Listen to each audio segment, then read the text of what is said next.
So, learning to drive can be a nerve-wracking experience, not just for the new driver, but also for the instructor. As experienced drivers, we understand the dangers of driving, especially when you add on a novice driver. So, to mitigate those risks, typically driving takes place in a controlled environment, an open, flat area, most likely a parking lot, usually with a small car or something. My first time learning how to drive was anything but typical. Most teenagers look forward to learning how to drive. I'm not most teenager. I was 19 years old, I was in the Army, and I was nowhere close to home. I was thousands of miles away from home.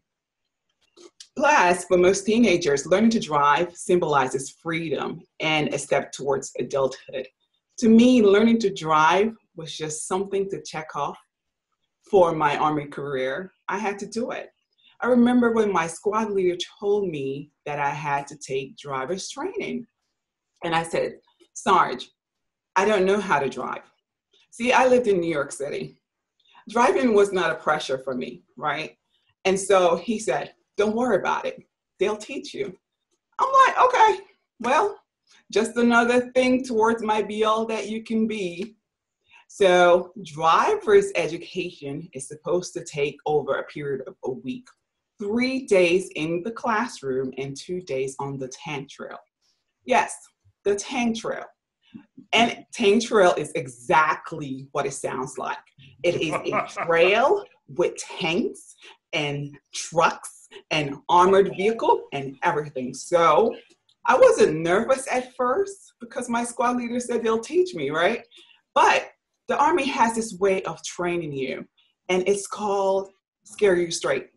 So for the first 3 days, I learned that I did not want to go to jail, nor did I want to die, because they showed you every worst case scenario there possibly could be. So as each day progresses, I found that I was getting more nervous and more nervous. And finally, D-Day arrived. My heart was in my throat, but I didn't want to go first, neither did I want to go last. Luckily, my name is Hamilton, so I landed somewhere in the middle. Even more fortunate for me, of all the instructors that was there, I got one of the commander's drivers. Great. Being a driver for the company commander is like being a celebrity. Everybody wanted in. So now I think this is an opportunity to build rapport and relationship and probably, figure out how to get in so I can be a driver for the commander. So I was super excited, especially for this driver, because this driver was calm and was not prone to hysteria. Have you ever seen somebody that you wonder if they have a pulse? They never reacted. So I was like, oh yeah, this is who I want to teach me how to drive and navigate me. So the company was right beside the tank trail. So it didn't take long for us to go onto the tank trail. I had to look left and I had to look right.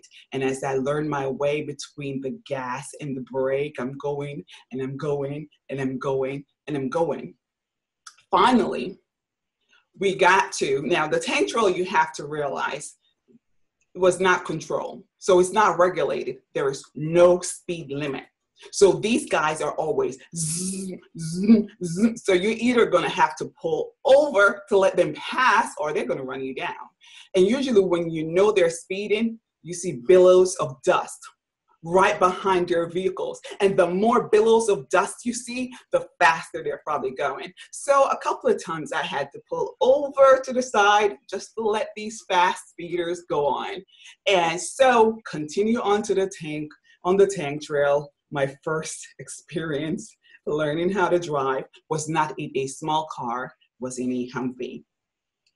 So I got to the intersection. Now, government vehicles, these armored vehicles, tanks, they don't go on regular roads. So we had to actually cross over a regular road. And once you cross over that regular road, right beside, to the right-hand side, was Popeyes. And looking straight ahead, as if going to heaven was the steepest incline that you could ever see. And I had to go all the way up that steep incline. And so the instructor said, okay, let's go up that steep incline and then we'll find a turnaround point. And of course, that's exactly what we did. I made my way up the steep incline, found the turnaround point, and then we started making our way back. Great, I was halfway there. I was making my way back to the company. Well, I'm there trying to teeth along when I look in my rearview mirror and I saw this tank coming towards me with billows of cloud dust. And then in front of me was another tank coming. And so I don't know. I'm thinking to myself, there was no room for the both of them. I can't pull over. I'm getting nervous. And I'm like, what should I do? What should I do? And my instructor, who is so calm, was like, just go over to the left. So I go over to the left. I oversteered and I heard coming from the side, in the highest octave you'll ever hear, like a woman giving birth or a woman having fun. And I was like, oh my God, didn't know. I forgot which one was the gas and which one was the brake. And the screaming continued.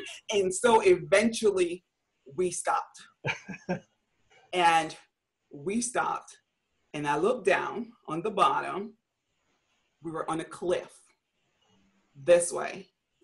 And looking down was Popeyes in front of me. And I looked over to my instructor and I looked down at Popeyes. And I looked over to my instructor and I looked down at Popeyes. And I did something that I think was it's really natural and normal. I started laughing. And I told my instructor, you scream like a girl. And I was laughing my butt off. And I realized that my mind took an absence of leave because as I'm looking down at Popeyes, I am thinking, man, I really would use a 3-piece chicken right now. And I probably need to stop later. Luckily, my instructor was, despite his hysteria, that he was thinking, and he said, let's get out. So we gingerly, I'm there laughing, I'm still laughing, I don't know. And we got out of this Humvee that is lodged on the side of a cliff that any movement would have gotten us all the way down to Popeyes. And we got out and the MPs came and we're surrounded. And I did my first accident report. Oh, I love the Army. I had so many firsts with the Army, and that was my first accident report. It was not my last. Oh. And so, the Army believe in if you fall off the horse to get back on the horse. So that was not the end of my driving experience. You would think it would be. So they called, the crane came and lifted up the Humvee because we're literally on the side. And so as soon as they lifted up the Humvee, the rock crumbled. Oh. It was that close. But the Army, like I said, believe in you getting back up on the horse. So that night they decided, even though I crashed the Humvee, to put me in a 5-ton dump truck at night back on the tank trail. I love it. So they put me back on a 5-ton dump truck, back on the tank trail. And I am like, oh, Jesus. Oh God, I don't want to die. But I made it through. Luckily, I made it through that night. But the Army, likes to raise it up a notch. So that wasn't enough, really wasn't. So the next day, they decided that I did so well that night at the night driving in a 5-ton dump truck that they were going to have me drive a 5-ton dump truck, this time with a trailer on the back. This time on another cliff, because, I didn't learn the first time. So I'm there on the side of a cliff with a 5-ton dump truck with a trailer, mind you. So you have to navigate differently. And I am looking down. Needless to say, I jackknifed that trailer. I destroyed it. That was my second police report. But not to worry. I did get my Army driver's license.